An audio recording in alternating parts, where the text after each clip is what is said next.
everyone, welcome back to WHU TV. My name is John, your host as always, and I hope you're doing well as I always do. This is the preview of Liverpool versus West Ham live at Anfield at 5:30 on Sky Sports on Saturday afternoon in the Premier League. As always, this video is sponsored by the channel sponsor 3retro.com. Please click the link in the description below that will take you directly through to the West Ham section of their website, where you can purchase some very nice retro gear, guys, from the 60s all the way through to the early 2000s, including the Boys of 86 home and away in there. There's the Paolo Di Canio 99 to 2000 home and away shirts in there as well. There's also the Trevor Brooking 1980 FA Cup final replica shirt, along with Admiral and Umbro West Ham colour inspired track jackets, polo shirts, sweatshirts and t-shirts, so go check those out. Any purchases you make through the link in the description below, the commission that the channel will be getting will be going obviously to try and improve this channel, and of course you'll be getting yourself a very nice retro shirt, so thank you very much for any purchases that you may be making. So as always, let's first of all talk about the officials for the game. The referee is Kevin Friend, not a man I'm too disheartened with, so I'm happy with that. The assistants are Simon Beck and Eddie Smart. The fourth official is Craig Pawson. On VAR is Chris Kavanagh, and the assistant VAR is Sean Massey Ellis, or Massey Ellis. I'm not 100% sure how you pronounce the name properly.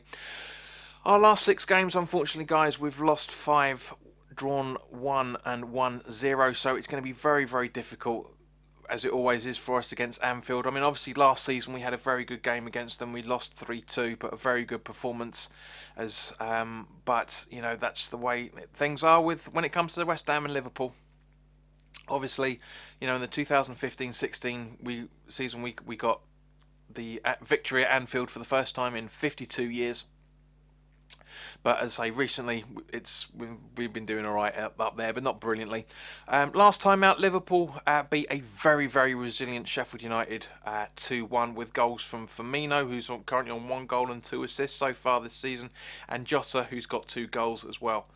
Liverpool are currently second on the table with goal difference with their local rivals Everton. So, you know, we all know Liverpool. They are a very good team. They have been for a long time. Their preferred formation seems to be a 4-2-3-1, which may suit us, because at the end of the day, we need to be shaking things up in the formation itself and the approach to the game, which I'll come on to when we talk about West Ham. In terms of the highest goal scorers, obviously we've got Mo Salah on 6 goals, Mane with 4 goals and 1 assist, and Minamino on 3 goals and 1 assist.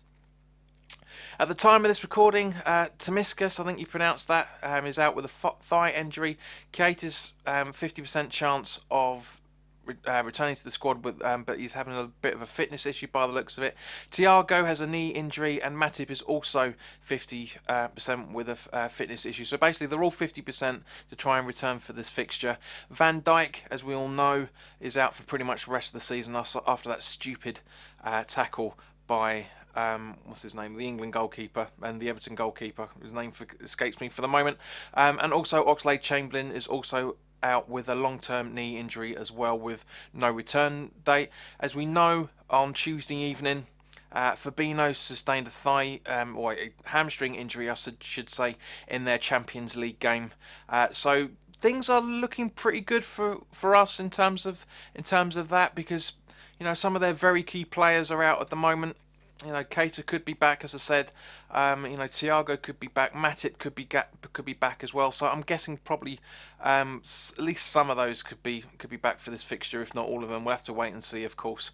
Now, 56% of you that have been watching these videos over the last 4 weeks have not subscribed to the channel, so please do so and hit the notification bell. So basically, we'll be more than smashing the 2,000 subscriber mark. It'd be nice to try and get that up there as quickly as possible. I did try and get us to 2,000 for the August bank holiday, and unfortunately it hasn't happened.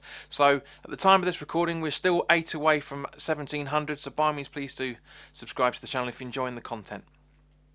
Now, turning to West Ham, of course, as we drew 1-1 with Man City on Saturday. Very good performance from the boys overall. I did say in the preview of the City game that there's a very good chance we could get a draw out of this, and I was proven right. So as one of the person who decided to, I'm guessing was a Man City fan, called me deluded. Well, I'm not. I'm clearly not deluded because I got the format. I got the result right. I didn't get the score line right, but I just said we'd go for a draw. So I'm happy with that. You know, and we haven't picked up a point against City for the last 4 to 5 years now. So it's a very, very good performance. Very, very happy. Fantastic goal taken by Antonio, who unfortunately looks like he's going to be out for a good few weeks now with a thigh stroke hamstring injury. We'll obviously find out when David Moyes does his press conference. There's a good chance that the press conference would have been done by the time this goes up on YouTube, because if you're a Patreon, you get to see this 24 hours in advance. But as I said, Antonio, big loss in terms of our striking ability. Fortunately, so far, he's the only one that is out injured. So Moyes is going to have to shake things up. Really going to have to shake things up. It took a while to try and discuss and figure out what we would do with the starting 11. It's going to be a hard game, as we always know. It is difficult against Liverpool at the best of times. Their defence is vulnerable. I've said it many times. Their defence is vulnerable. Their attitude to how they play football is, if you score 2, we'll score 3.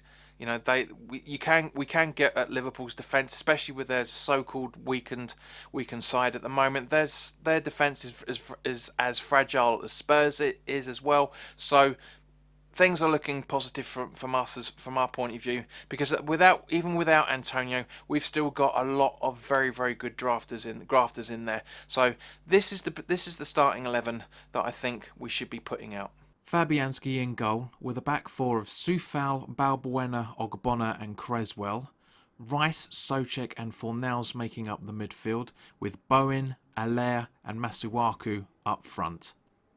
Now, as I said, there needs to be a bit of a shake-up from Moyes on this, and I genuinely do think that having Masuaku alongside Bowen and Allaire is going to be a very, very good, strong hit in this defence. And of course, guys, by all means, put your comments in the comment section below. Let me know your starting 11. Do you agree with me that we should be going for a 4-3-3? And of course, let me know your predictions.